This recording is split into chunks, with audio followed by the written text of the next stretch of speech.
بسم اللہ الرحمن الرحیم يا بني إنها إن تك مثقال حبة من خردل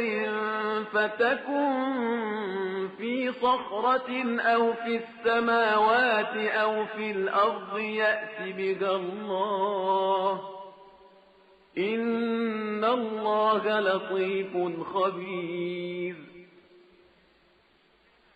يا بني أقم الصلاة وأمر بالمعروف وانه عن المنكر واصبر على ما أصابك إن ذلك من عزم الأمور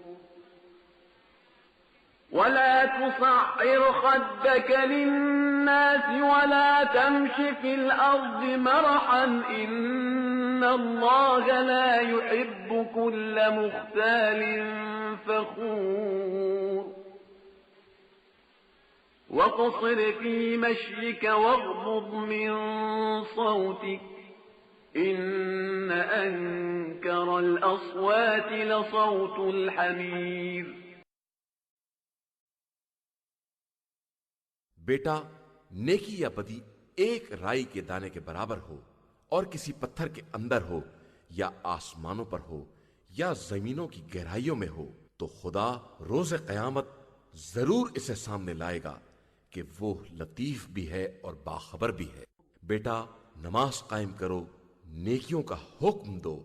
برائیوں سے منع کرو، اور اس راہ میں جو مصیبت پڑے اس پر صبر کرو